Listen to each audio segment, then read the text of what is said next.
What's going on, everybody? This is Jerome Moore, host and creator of Deep Dish Conversations. And firstly, I want to say thank you for all love and support, and thank you for exploring the perspectives of social change with me on this platform. I want to encourage you all to like, subscribe, and follow us on YouTube and on your favorite podcast listen platform. And make sure you give us a 5-star rating if you're loving the Deep Dish Conversations. I appreciate all of the support again. I hope you all enjoy this episode. Steve, how's it going, man? It's good, man. It's good. It's good. It's been a little bit hectic time, professionally, Right. personally, but I'm excited to be here. No, I'm glad that you can be here. Steve stood me up, man, for about a month. I'm telling you, It was hard to get Steve in here. It was the holidays, man. It was the holidays. You know, Yeah. December is just like, isn't December like the most stressful month for everyone? That, and I don't think people want to do anything. Like it's like you got Christmas. Well, you just coming off of Thanksgiving, then Christmas, and then you got like New Year. People is getting this time off.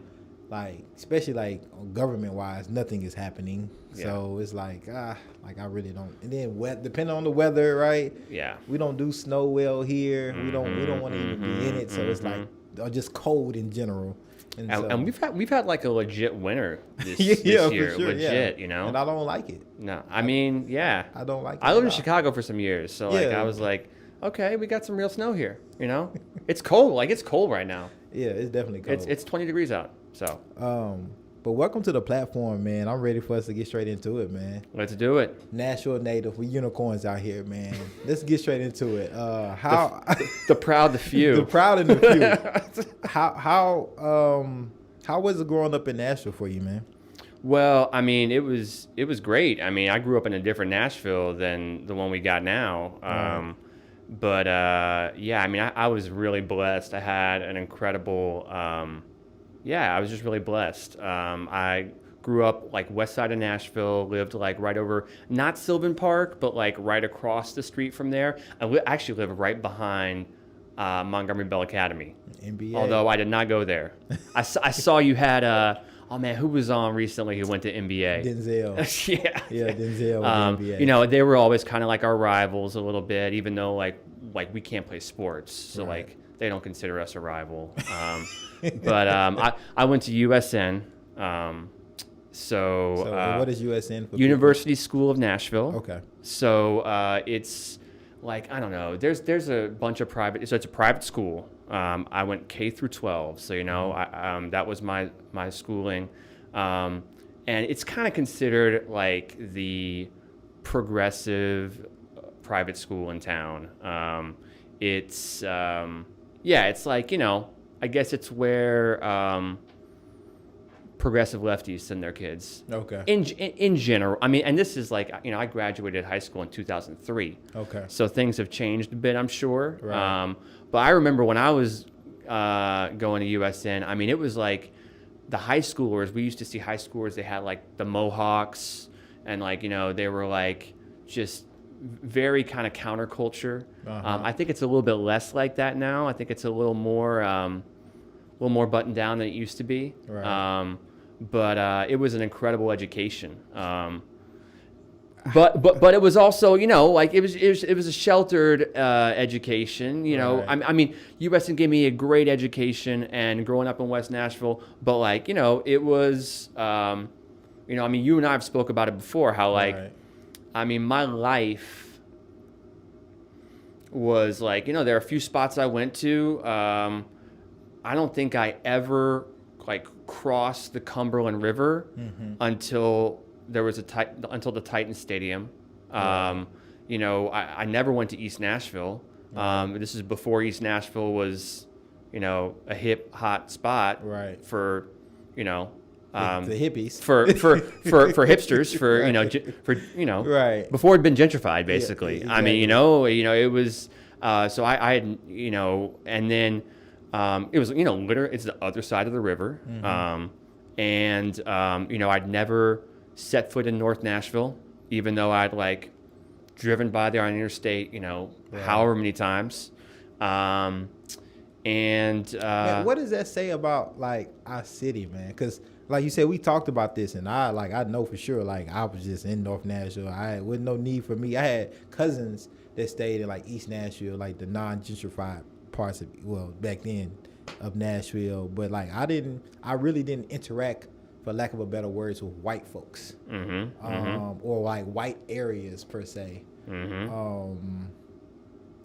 What does that say about our city, man? Like, Man, I mean, what's it say about our society? Because I mean, it's definitely an issue in Nashville, but it's an issue every city I've lived in. I mean, is just segregation. I mean, like it's the legacy of like legal, like enforced segregation, and then the ongoing, just de facto segregation by more, I don't know.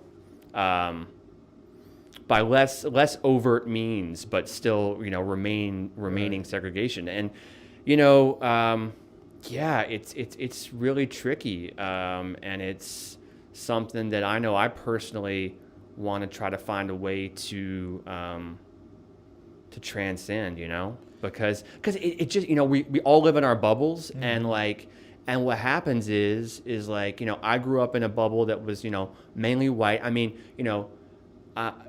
USN is a school that, it is focused and does have a focus on diversity, and it does, they did a good job, I think, of giving me an education that, did make me somewhat more aware of issues outside of the privileged, largely white experience. But it is still a privileged, largely white experience. I mean, it's important to like, kudos to them for like focusing on those things. But it's hard to, it's a private school where, I mean, USN and all the private schools locally. When I was going there, I think they were like $10,000 a year, $10,000 or $11,000 a year. Now, I think USN last year was like $22,000 a year. It's like tuition. It's like, yeah, it is tuition. I mean, it's nuts. And like, it's kind of like college. I mean, college, is just, every year it's just, it's off the charts. So the point is like, and there, like, USN does focus on diversity. And so there were people of color in my class, which was great. And they, but, it's also economically, it's not very diverse. They have scholarships, but, it's still, I mean, that's, I couldn't afford to send my kids to school there, if I had kids. And so anyway, it's a really, I'm just trying to learn. I'm trying to learn how to figure it out, how to make my way, because it creates an experience where then we grow up, and like I look at my friends, and like I don't have a lot of black friends. And it's like, I mean, you're my friend, I hope. Yeah, for sure. but like, no, we're not friends, Steve.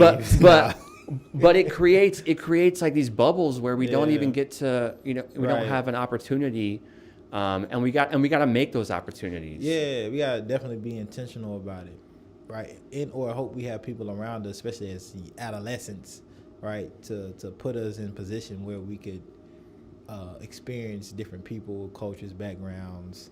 But then it's that wealth part of it, right? There's no way my parents could afford to send me to USN. No way possible. So with that being said, it's like, well, me and you probably would have never met, because we wasn't traveling to each other's bubbles, right? And then like I couldn't afford to go to the same school as you, right? It's like, so where do we meet? Where do we end up in the same kind of environment, right? In the same city, which, at that time, like when Nashville wasn't what it is like today, like this, hundreds of thousands, almost 1 million people in the inner city, or whatever. So now it's I always say Nashville is this diversely segregated, and if it's easy for us is to stay in our comfort zones and not really know what the hell is going on, in other sectors of our community. And some people are okay with that. It's like, hey, I'm doing my thing. I can send my kids to this school. I can go to these shopping malls and grocery stores, and I have this area that I'm just gonna stick to. And like, if you don't have it, like, that's not my problem. But I always feel like we're all affected by this, in some way, form, or fashion, and like, we just gotta accept that. Absolutely. And we got to put an intentional effort to like Right. to counteract it, Yeah. Yeah, and it's really gonna be amazing because we mentioned gentrification, and now we know like a lot of the gentrifiers that are coming into Nashville, they're not sending their kids to the schools that they're like typically zoned to, right? For example, 28th Avenue North, right, on 28th Avenue North. Those kids would be zoned to Pearl Cone, right? And if you drive by there today, whoever would have thought, like, it would be tall and skinnies, and whoever thought. But their kids are not going to Pearl Cone. I don't know where they're going, but they're not going to Pearl Cone. So it's like that. So they're not even using the influence or economic power that they have to benefit the local community or the school system. So it's like, oh yeah, I mean I mean I can't remember the exact statistics, but Metro Nashville Public Schools are majority minority. I think like enrollments just in Metro Nashville Public Schools, do not quote me please, because I don't have it pulled.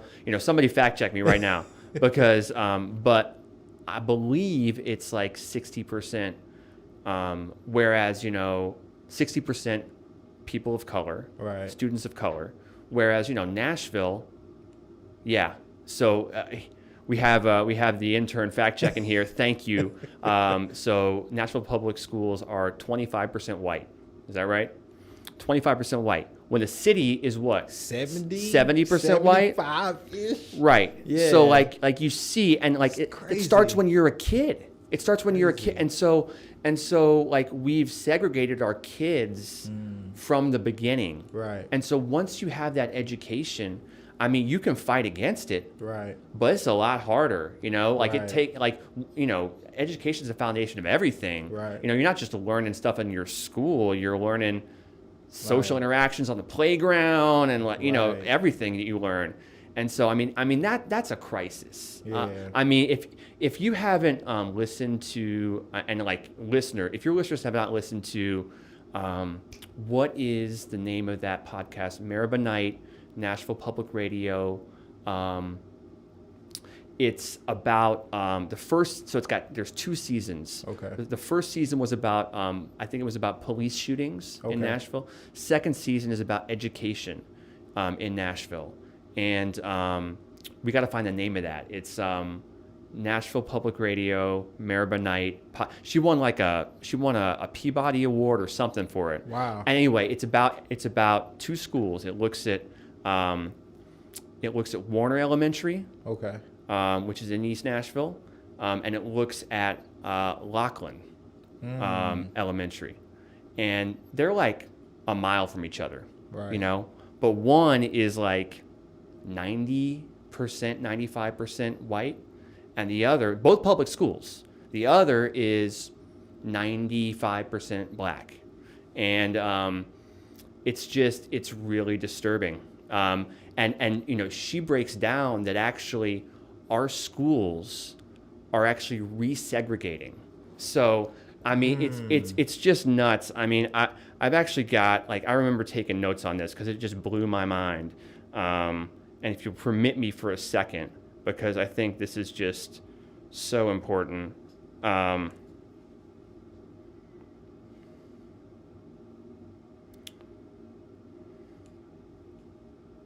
Man. The Promise. The Promise. Thank you. It's called The Promise. And I'll have to see if here we go. I got this. All right. Hopefully you can edit out that dead air. So here's some stats for this. So the Warner Elementary is 90% black, 92% are below the poverty line of the students. 200 of the students there qualify for free and reduced price lunch, which I'm sure it's more than that. That might be a typo on my part. The school, it was in the bottom 5% of state tests. Wow. They've turned it around now. There's an incredible principal there. I wish I had his name written down too. Lockland Elementary, it's less than a mile from Warner. There's a wait list to get in. 90% white, 3% are below the poverty line versus 92% at Warner, which, I wonder if there's a correlation with race there. I don't know. Right. The median income for families at Lockland is $96,000. Wow. So it's a tale of two cities. It's a tale of two. Right. And then just the last thing on this. So our schools are resegregating. So there was busing. There was to fight against segregation, and there was a court case in Tennessee and in Nashville, and it started in the late '60s to enforce desegregation. Right. And I think it got reversed or something in the late '90s, and so in 1995, and this is Nashville, Davidson County, 1995, there was just one public school with 90% or more black students. In 2005, there were 12 schools with 90% or more black students. In 2010, there were 20 schools with 90% or more black students. And today, this is a couple of years ago, 35 schools. So we're going backwards. Right. We're resegregating. So it's just insanity. It shows what's happened. Everyone has this mind frame, and I have to say, I had this mind frame until pretty recently that we have had a racist past in our country, obviously. Civil rights movement, African American leaders and community helped us realize parts of our democracy by by fighting for their rights to be citizens. Right. And there was this feeling, I think, and I can say that I kind of feel like I felt this way too prior to the murder of George Floyd and the Black Lives Matter, the resurgence of because Black Lives Matter was always there, but Right. people paying attention, white people paying attention rather, that we had a troubled past, but we were on the right path, right? Right. that racism was still a problem, but we were making progress. Right. And me, Steve Venick, I should be mindful of it, but I don't need to focus on it, right? It's not the most important, because we're making progress. We're on the right path. We just got to keep on keeping on. Yeah, no. I mean, clearly, because once, and this is just one example, that once there was no longer an intention from our society, in this case, it was a legal intention, right? We said, we're going to desegregate schools, and we're going to have laws, and we're going to do busing to make sure it happens. Because our neighborhoods are segregated, so we have to bus people to different schools to desegregate. When we said, nah, we're good, we're on the right path, we've done enough of that, well, you can see what happens. Right. Resegregation. And the thing that that gets me about it is that it's amazing that more people, especially since George Floyd, more people are awake to the literal statistics. There's disparity facts. They're there. People like numbers. The numbers point that hey, there's systemic discrimination and racism, structural racism that is still existing and thriving. White supremacy, right? It's the vehicle that drives racism, right? But I don't see no solutions, no actions around solving the problem, right? It's trendy.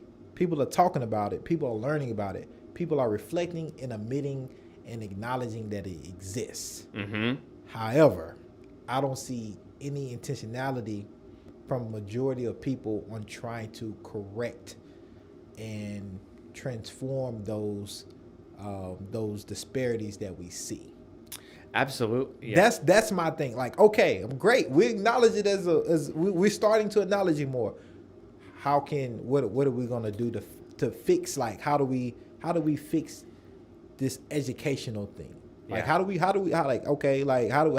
that? Like, what do we need to do? Do we need to financially back schools more? Mm-hmm. That 90% of black folks or people of color attend. What do we need to do? That's what I want to see. Yeah.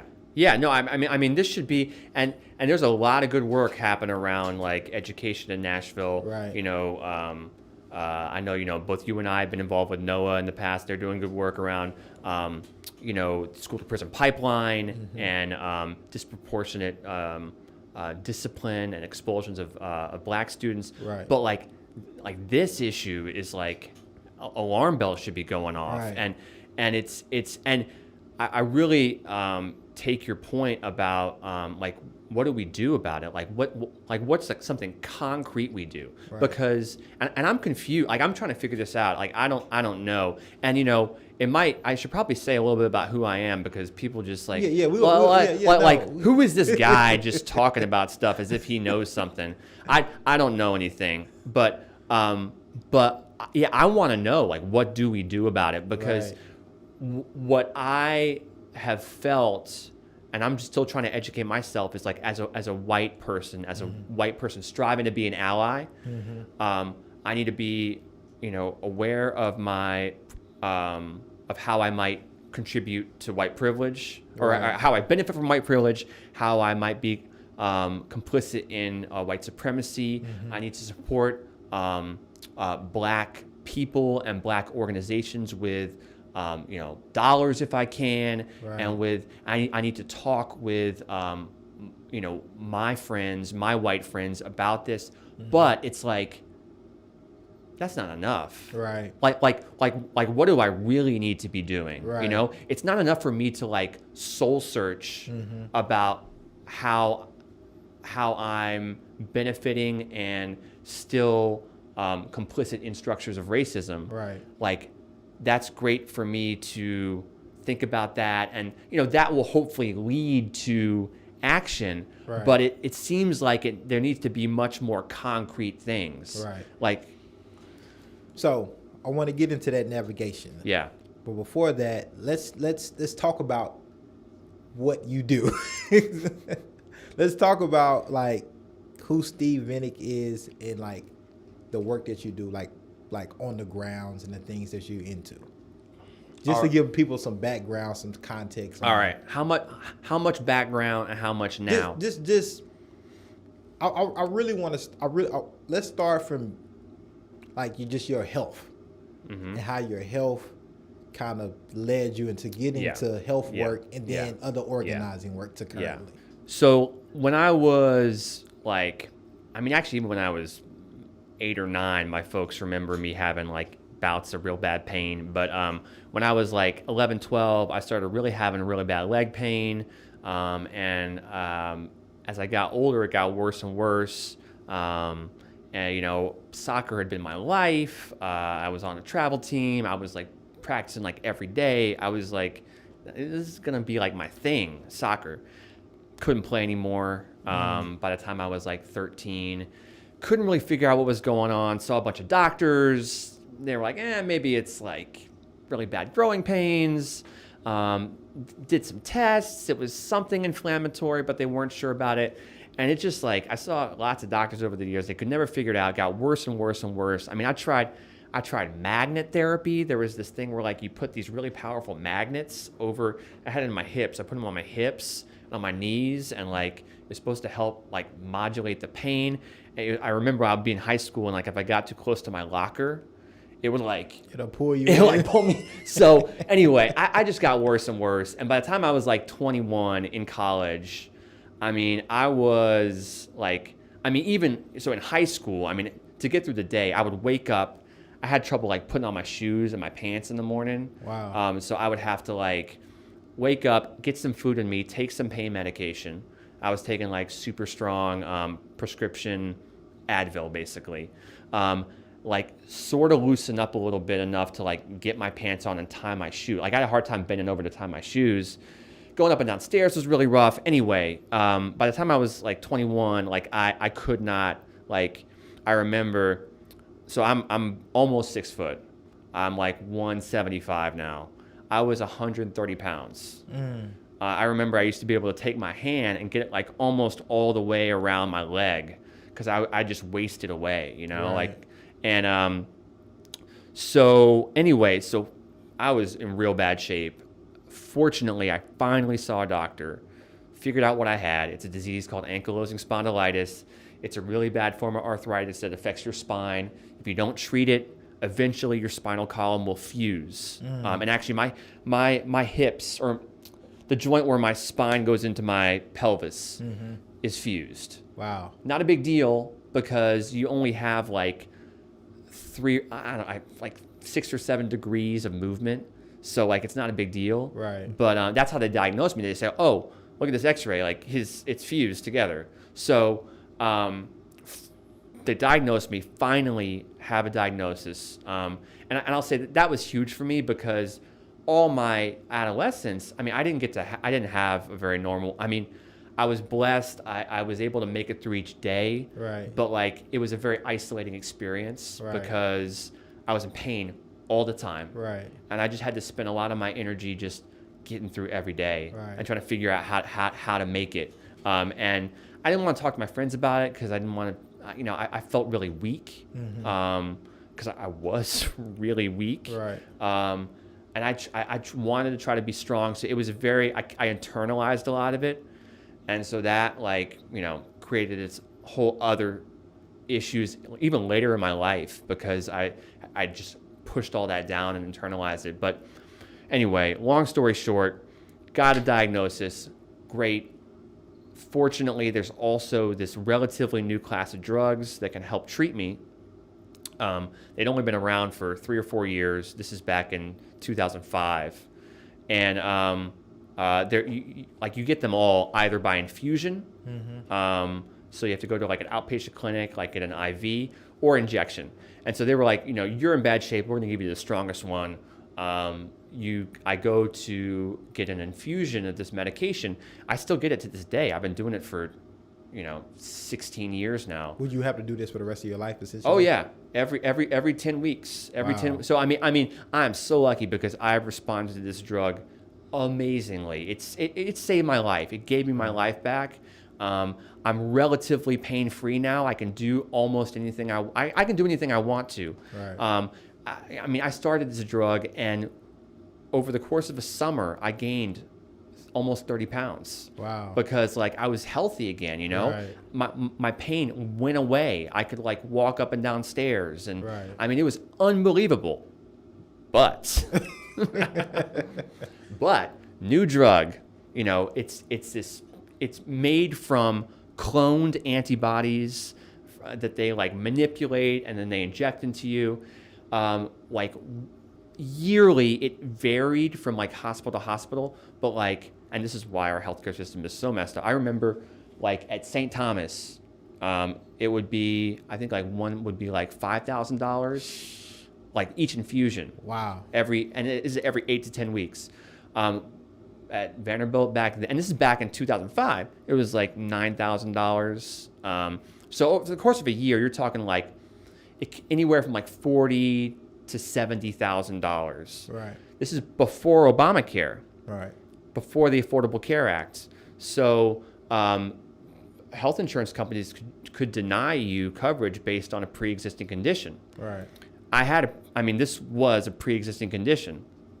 I'd had it since I was like, 9 Right. or 10. And so, the insurance company denied coverage. This drug was saving my life. I was already taking it, and so we appealed. Fortunately, I'm so fortunate in so many ways.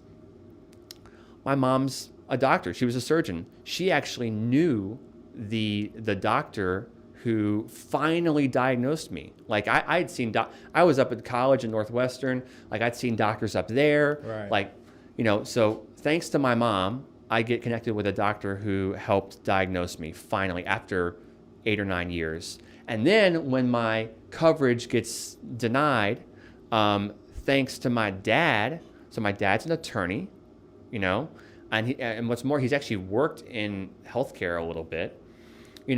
He's able to help me appeal to the insurance. And I remember I have this image of him, on our dining room table. He's got all my EOBs, my explanation of benefits, lined out, trying to figure out because they don't tell you we're denying you based on a pre-existing condition. They deny you here and they cite this, and then they deny you here and they cite this. And so eventually, after going through this, appeal for months and months, my dad couldn't get a straight answer about it. And so, he wrote them a letter on his letterhead saying, we've done this. We don't see why you're denying this claim. We're prepared to move forward, basically threatening legal action. Right. And what do you know? What do you know? They said, hey, okay. Oh, okay, we'll cover it. So, thanks to, and what am I? I'm in the top 0.01% of people who happen to have a dad who's a lawyer who can help him litigate against an insurance company to get his drug covered. And so without that, I don't know where I would be today. If I had not had that privilege and that, I was in such bad shape. I wasn't going to die from this disease. Right. But I was 130 pounds then.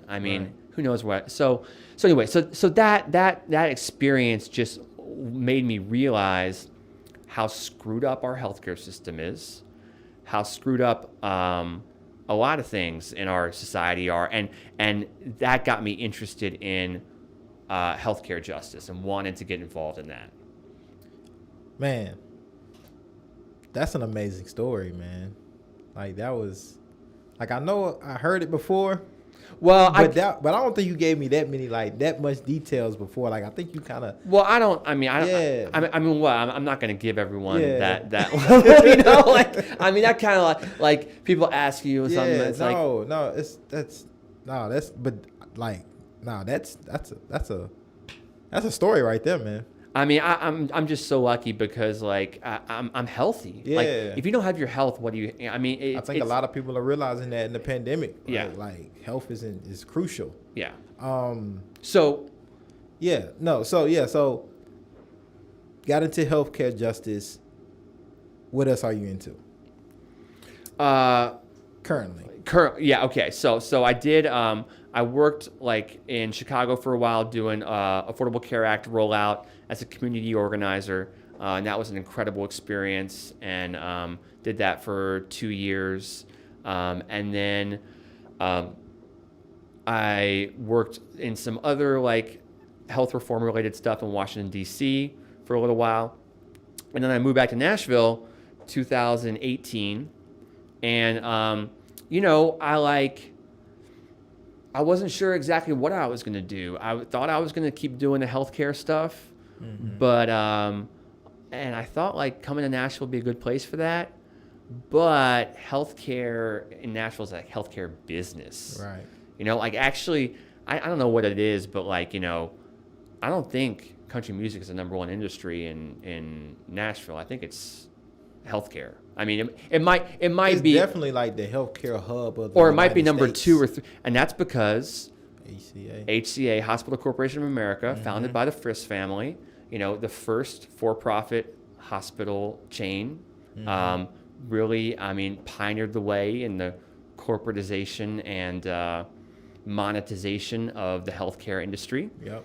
Founded is based here in town, and so healthcare in Nashville is very business focused. Right. And so that was not what I wanted to be about. So I've always wanted to be involved in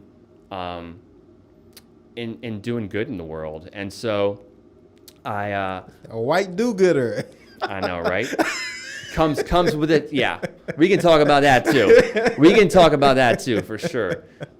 So I was trying to find my way. So I worked at Mark O'Brien Center for a while, and I was part of a tutoring program, academic student union program they have at Hunters Lane.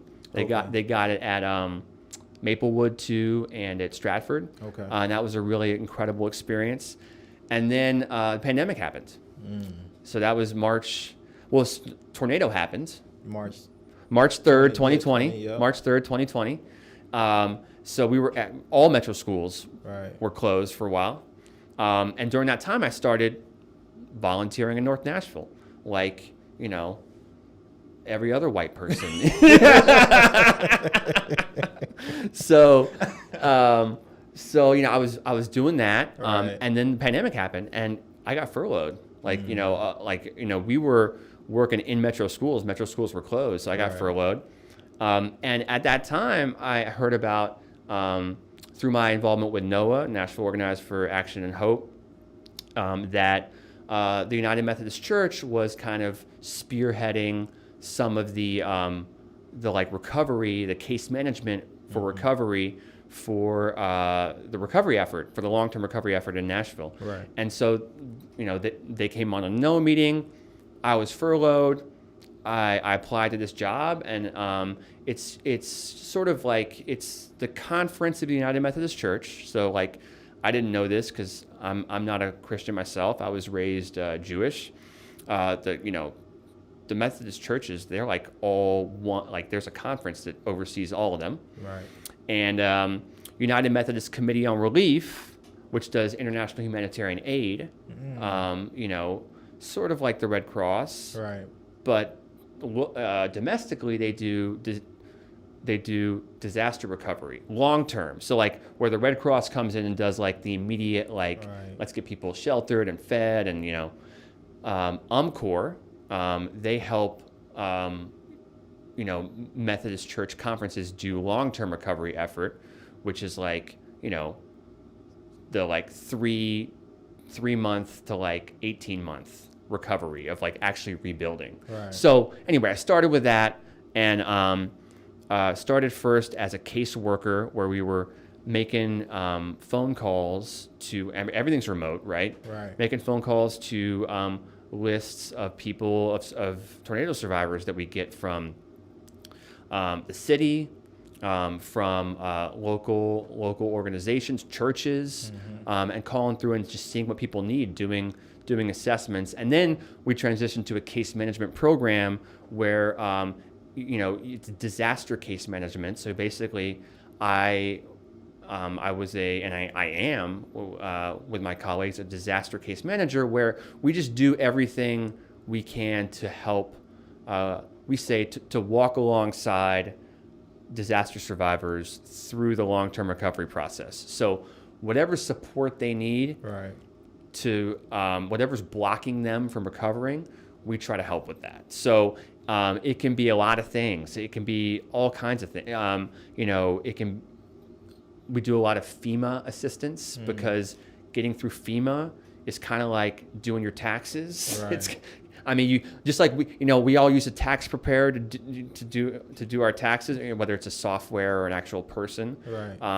FEMA is complicated. It's bureaucracy, and so it can be very difficult, and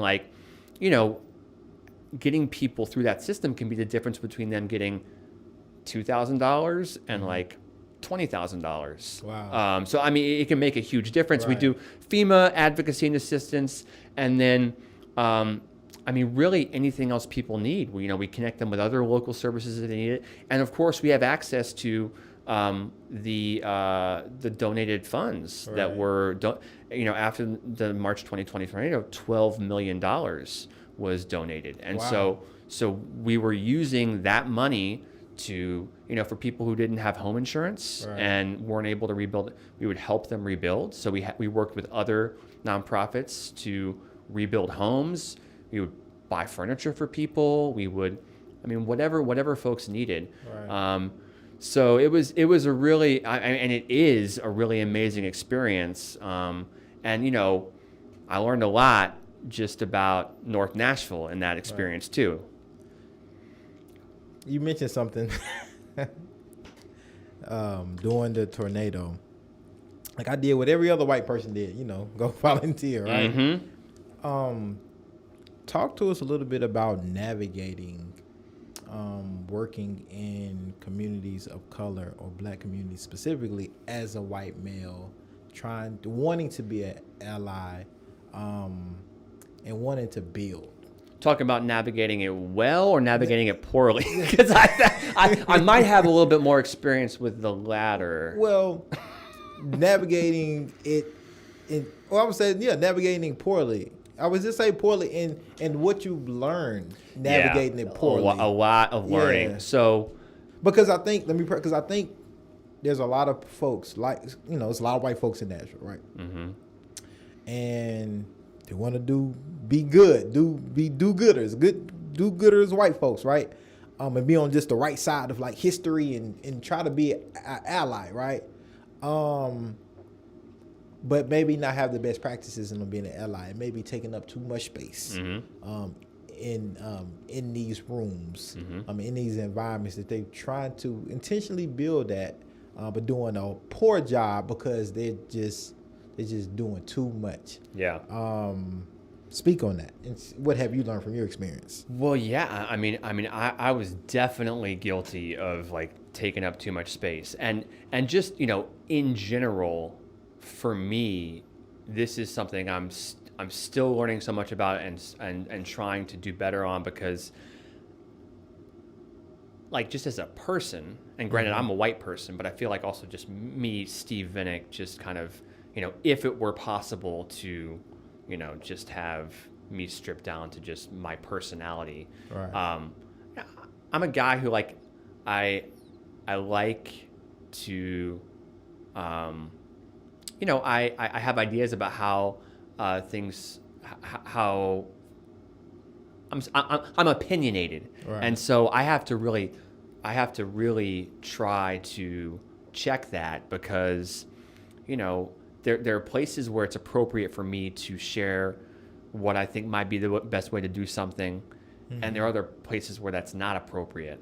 And so that's an ongoing learning for me. But I mean, in terms of what I learned, and what I think everyone can learn, especially anyone who is volunteering in North Nashville after the tornado, is like, it's kind of like the Hippocratic Oath, which is like first do no harm, Right. And it is. If you're just doing things thoughtlessly, you're probably doing harm. So like I remember like right after the tornado, this is before, like I was in there. I actually didn't go the first day. I didn't go on March 3rd. I don't think I even went on March 4th, because I actually was like, I'm probably not going to be able to Right. do much. I mean, I don't have any skills. Right. I'm just a person with two hands, Right. But I ended up going, maybe on that second or third day. And I remember just, there's just hundreds of people, and there's nobody kind of leading the charge, or organizing or saying, what you should and shouldn't do. Right. Gideon's Army did a great job doing that. They were set up at the Magruder Center. They had training for volunteers that were coming in, and they gave training on like white privilege and not taking up too much space, and stepping back and letting people from North Nashville lead. Right. Kate Briefs from Gideon's or from Surge, and she was kind of the volunteer coordinator for Gideon's Army. She did a training, and I sat through that training, and even sitting through that training, I still Right. made mistakes, Right. but I think what like later on when I was working as a case manager, one of my colleagues gave the analogy, and there's a story, there's a parable, and I can't remember what it exactly how it goes, but basically it's like, you know, the elephant and the mouse, they're like super good friends. And then like something happens with the mouse, and the elephant hears about it, and so he runs over to help his friend, and he can't find him, and he's running all over the place trying to find his friend. And then he realizes, he looks down, he's trampled the mouse, you know, his friend the mouse, you know, because he was stomping around, he wasn't like being careful, he wasn't taking stock of the fact that he's, you know, a huge, how many tons are elephants? Many tons. I don't know. And, you know, a little mouse. So that's kind of like the analogy, right? And there were people, I mean, right after the tornado, there were all these people running around, all these white people, but all these people too, not just white people, but mainly white people running around North Nashville, and cutting things down and moving stuff. And, you know, actually that can be really harmful, because I was at a home where we were taking a tree off a house. I didn't see the homeowner. I don't know whether the homeowner wanted that tree taken off that house. I don't know if the homeowner had time to take photos and have their insurance adjuster, if they had homeowner's insurance, come out and look at it and verify it. And that was happening all over the place. So people were just doing things because they see something and they think, you know, there's something I can do. And they're not thinking about, is this actually something that I should be doing?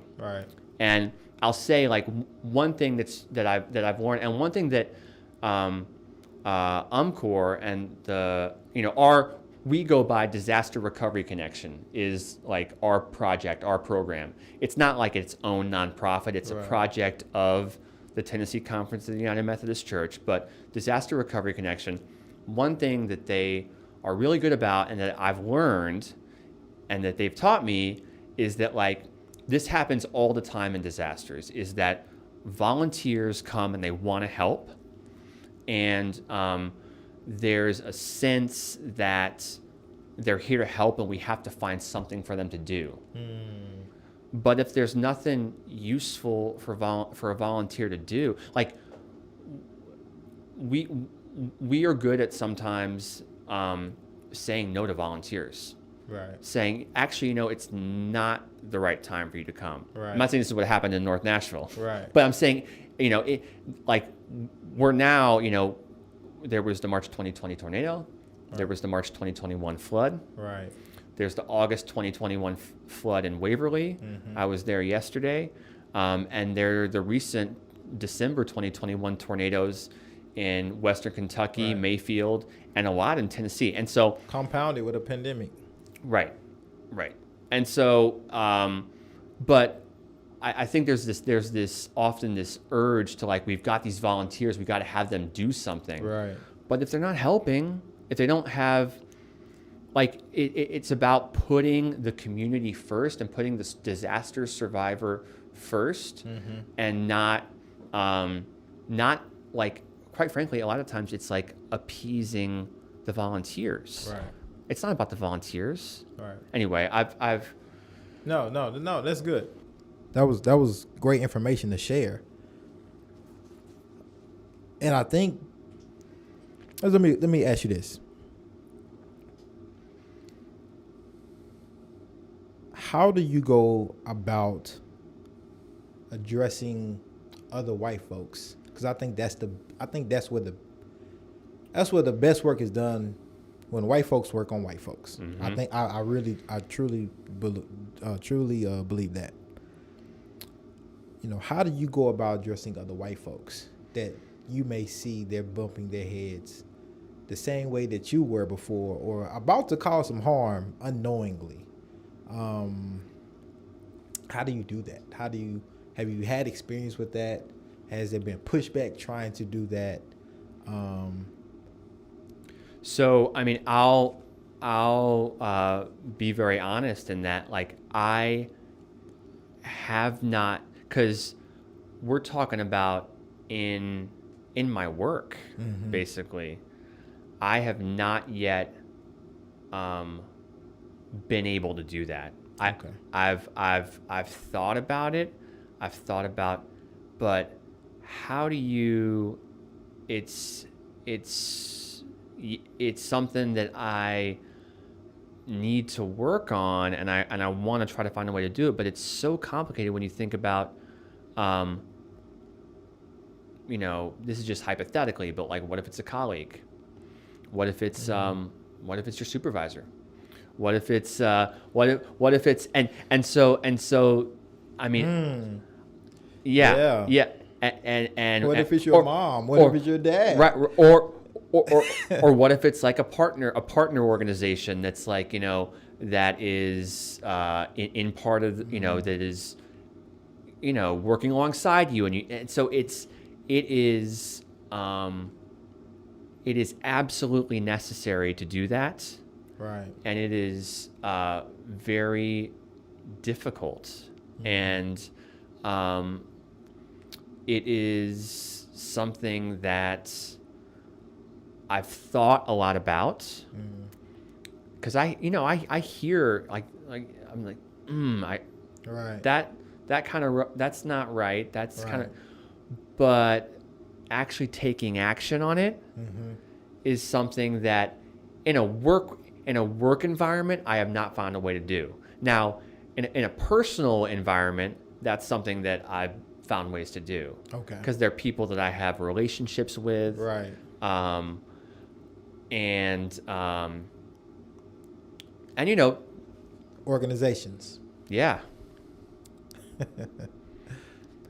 How do you do that? Or have you thought about ways to where, because white supremacy exists in nonprofit organizations that are trying to combat white supremacy. It exists. They're there. Do you find it hard in those type of circles or environments to address the harm, the mannerism of white supremacy that are happening in environments where white folks are trying to dismantle or learn how to combat white supremacy? Yeah, I mean, I think, quite frankly, I have so much to learn on this that I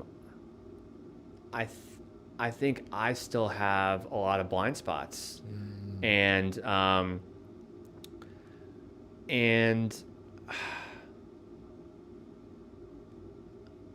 it's one thing to like be able to talk to my close friends about, or friends, or but somebody I kind of know because we've been volunteering together,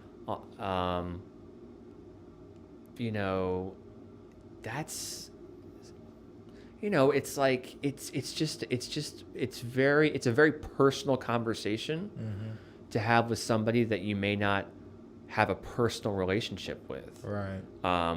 But it's absolutely critical. And so, I mean, you were talking earlier about like, what do we do? Like, what's one thing? And I think you were focused on like concrete like policies, like what can we do? Right. But, just thinking more about like, in terms of like white privilege and, white people working in their own community to try to, because I think that is just as crucial. Yeah. Because me saying it to you or another white person, it's expected. Like, oh, okay, another black person telling me, okay, I'm creating harm. Yeah. We've heard it. But I think it hits differently when it's one of their peers or somebody that looks like them or somebody that they perceive that have some type of same ideology alignment, right? Tells them, hey, well, actually, you're kind of being destructive and creating harm in these communities by your current actions. Yeah. I think that's a different type of humbling and checking that I don't care, and that I really mean this. I don't care if it's your mama, your daddy, your grandparents, your best friend, your girlfriend, boyfriend, your partner in general.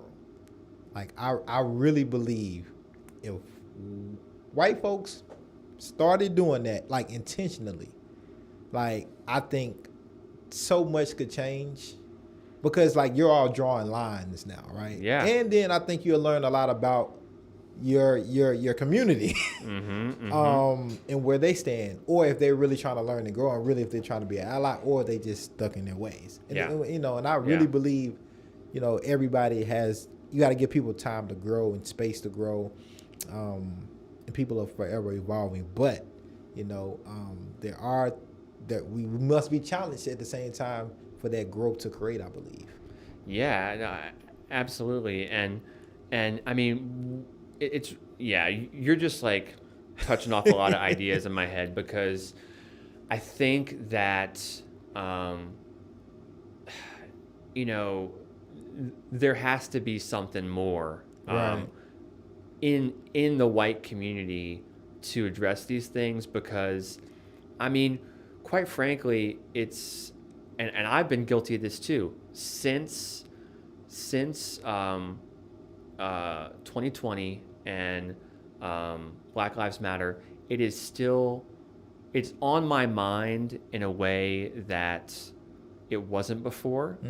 I'm thinking about racism and structural racism, and I recognize how important it is to fight against it, but at the same time, like, it's not on everyone's mind the same way it was before. Right. And there's been, and especially in the white community, right. I feel like it's especially, gone down a little bit, like there's not a, and granted, like, I'm not talking about on Instagram, I'm talking about like actual, and so, the question is, and you're talking about like what can like white people do, is like, I think there needs to be more of like organizing and like organizations around that, because up until now I feel like it's been very like personal, right? It's like,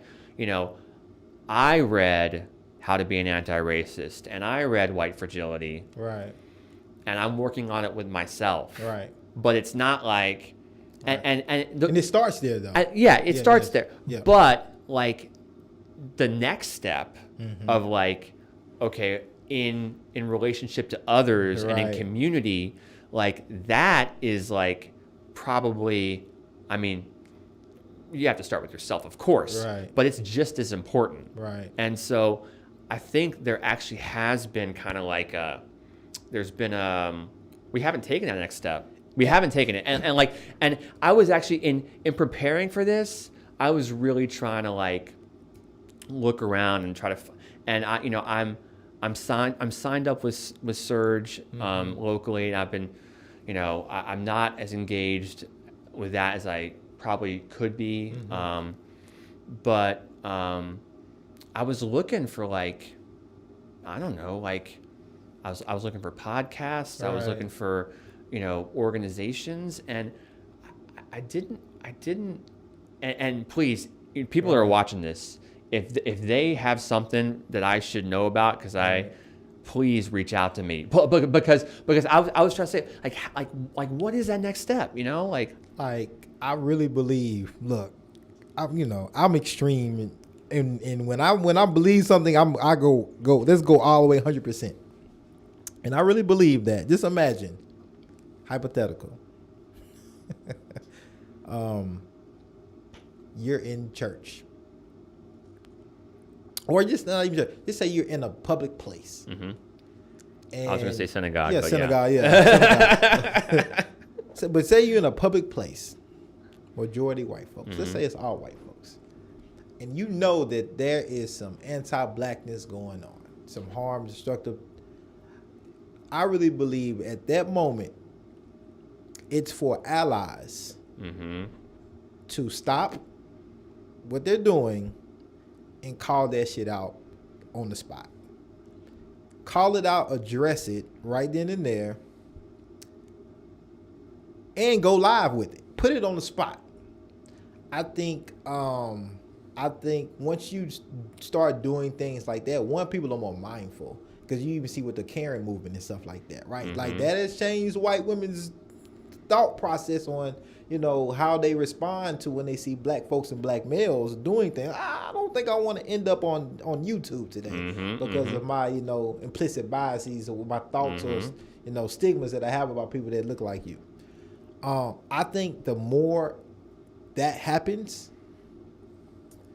the more you'll start seeing like more organizational, structural change. But also, I think you start seeing people for who they are, because they either they either was unintentional and didn't mean it and want to grow and learn, and it had to be exposed that way, and they can move forward, or they may just stay rooted in what they believe and do nothing. But at least everybody is clear.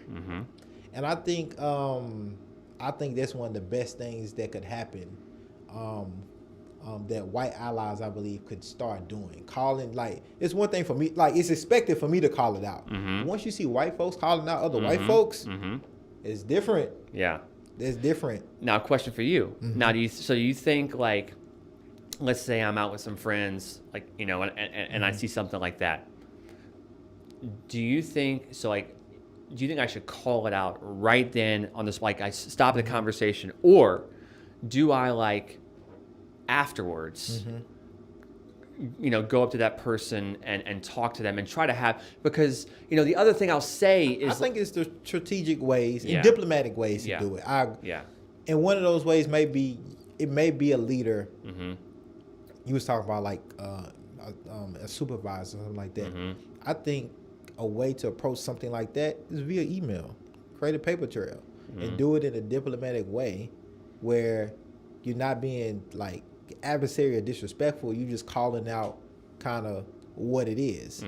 And then you give them an opportunity to respond, and you don't embarrass them in a way. You don't embarrass them and do that way. But you do. I think you do call it out.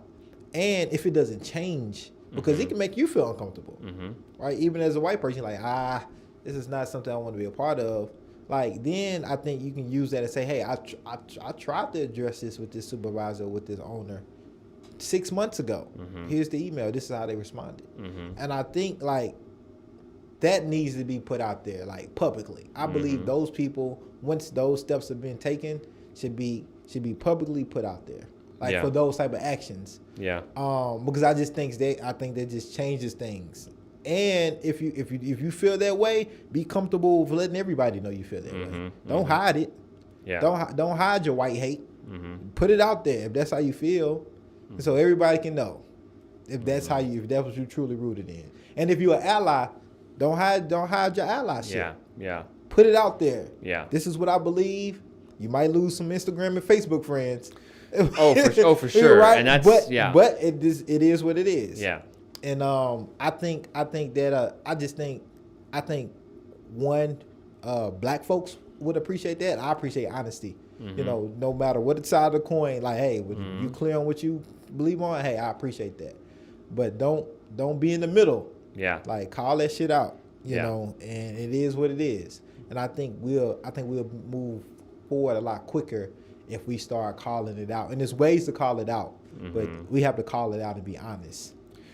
Absolutely. I mean, there's the, is MLK Day recently, and there's the quote from letter from Birmingham jail about white moderates, about white moderates being, even more destructive in some ways to, black liberation than like the diehard racists, because, and I wish I had the quote right here, but I mean, that is, polite society, right? And and it's complicated too, because I'll say, like, I'm totally committed to what you just said, and I'm gonna recommit to that. At the same time, I do want to try to have those conversations in a way that is constructive, because I do also think, and I'm curious to hear what you think about this, because I might be wrong, that, like, it's good that, people are getting called out, because, you can videotape something, you can see that.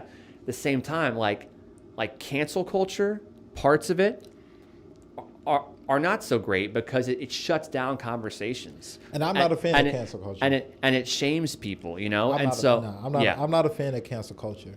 I just because like you said, it shuts down conversation, and it doesn't give people. I think it also doesn't give people the opportunity and the privilege to grow. Right, and that's why I'm not really with cancel culture. Like, now it's go ahead. I mean, it depends on the person. It depends on the person, you know. Like, well, and because I think cancel culture is fuzzy. Yeah, I think it's kind of fuzzy because I look at it like this: if a person is rooted in whatever they're rooted in, they want to stand on that. Fine. Mm-hmm. Like there's many more like him or her. Mm-hmm. Like they're just not saying it. Mm-hmm. I'd rather them say it and like, hey, I respect you more. And if you still want to respect that person, or you still want to respect and or support that person, hey, like because they have a family to feed and things like that. And I don't necessarily think somebody's belief should take away from that. Mm-hmm. And that's kind of what I have a problem with cancel culture. Now I don't have to like you, and I probably didn't support you anyway in general.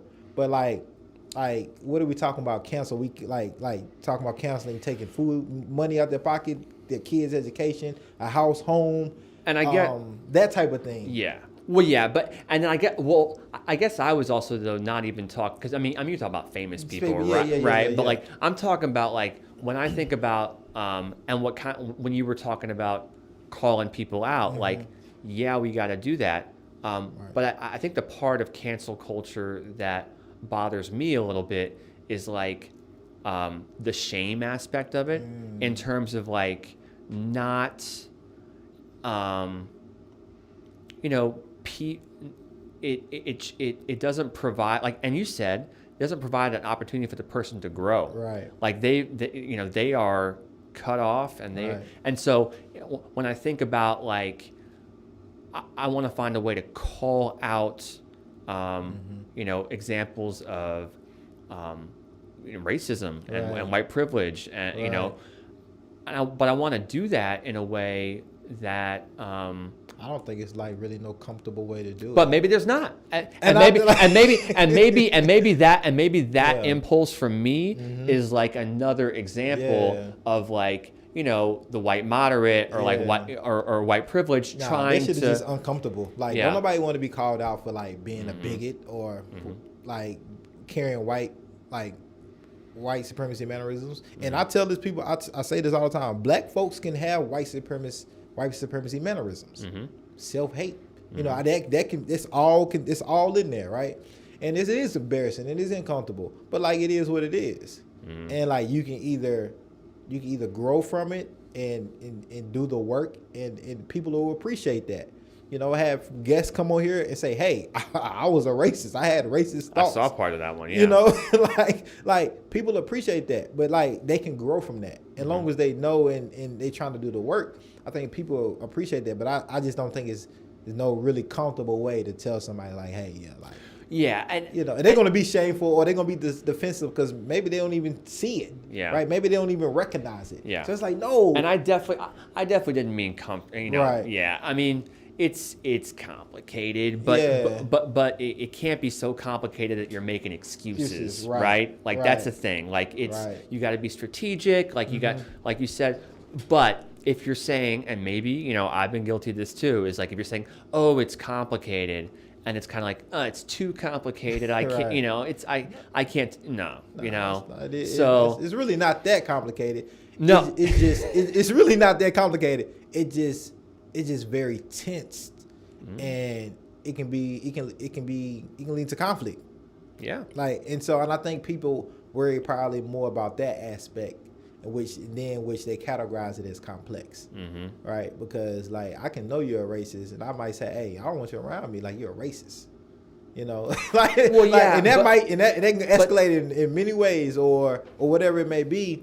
But it's like, especially if it's a peer, a loved one, mm-hmm. or somebody that may think we're on common cordial grounds, and you come out the door of, well, actually, That's a. So so, but then, I mean, that's one thing. And Right.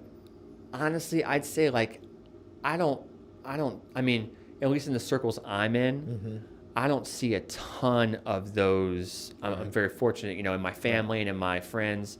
But I think what like, maybe even not the more important thing, but equally important thing is like, not what people are saying or doing, but like, what my white friends are saying or doing, what my white friends are not saying or not doing, because that's the, I mean, when you talk about like, like when King was talking about like the white moderates, Right. like that's the thing. It's like, yeah, I hear it, I see it, but I'm not gonna like do anything about Right. it, like, and so Right. that's the thing, and that's where I know like there was a change for me because up until I remember when I was started volunteering with NOAA, Right.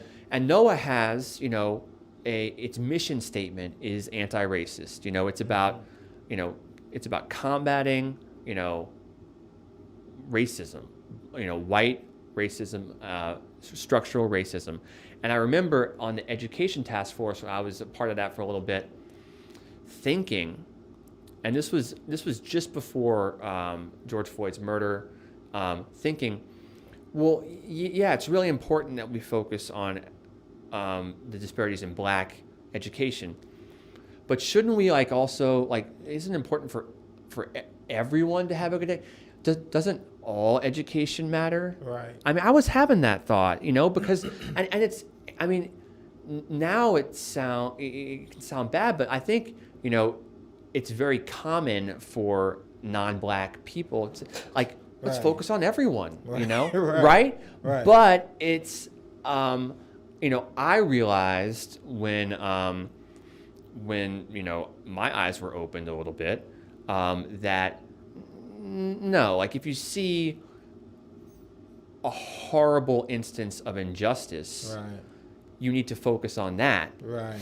Right. And Right. and so I say all that just to say that I think like the bigger struggle, at least for me personally, with like my friends and my circle and is not like calling out instances of, although there are subtle like microaggressions that happen here and there that I should do a better job of calling out, but it's really like, hey, like we need to all focus on this. Right. This isn't like, I mean, because it is at least my impression of the way things have gone now since March is like, I mean, yeah, we're thinking about it, Right. but it's not a focus. Like it's not like we're not focused on it like the way we were in August of 2020. Right. And we need to be like Right. all the time.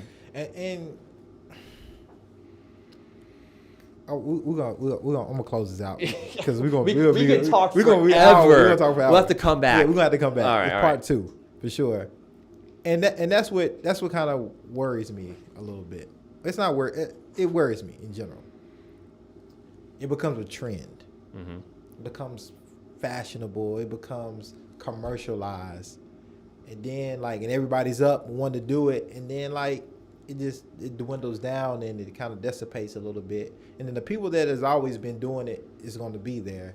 Then everybody else that kind of just jumped on the bandwagon and kind of just want to say, hey, look, I did this. Wait, you mean it's not super important that like Coca-Cola has come out against or X corporation is they have to because right it's gonna put more dollars in their pocket and right. That's just gonna and that's why I'm just not the biggest supporter of the NFL this with the whole Colin Kaepernick thing it was brave when he did it, and then it just became when it became safe to do it, everybody was kneeling and it was accepted because they realized oh shit, we're on the wrong side of history here. We need to.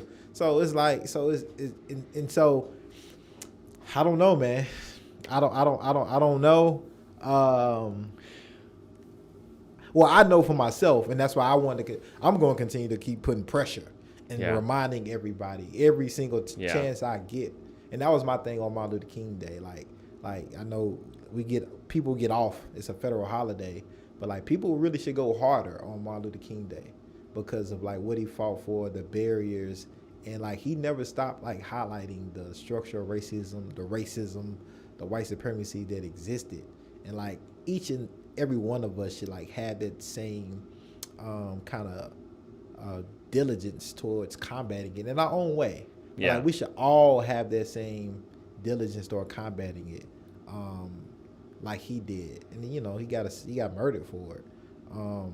And I don't think all of us want to be models and die for it. But like, you know, for us to just fight it and keep putting pressure every day and don't forget, right? Yeah. I think that's one of the ways how we continue to move forward, man. Yeah. And I couldn't agree more. And it's kind of like something where like I'm realizing now just talking to you because like, you know, since August 2020, like it's been in my mind, but hasn't been at the front of my mind. Right. And am I focusing on it like in my day, you know, when I'm doing my disaster recovery work? Is that when I'm at NOAA? Is that always my focus? And so I think it just has to be something that we're focusing on. And when I say we, I mean white people. Right. Focusing on, you know, all the time. Right. Yeah, and that's why we got this interview series, this podcast, because it's gonna be it's gonna be every day you're gonna get something. Yeah. And get you to think about and reflect on it. For sure. And the thing is too is like, you know, quite frankly, like this has been the most significant conversation I've had about this in a long time, probably since, you know, I don't know, since late 2020.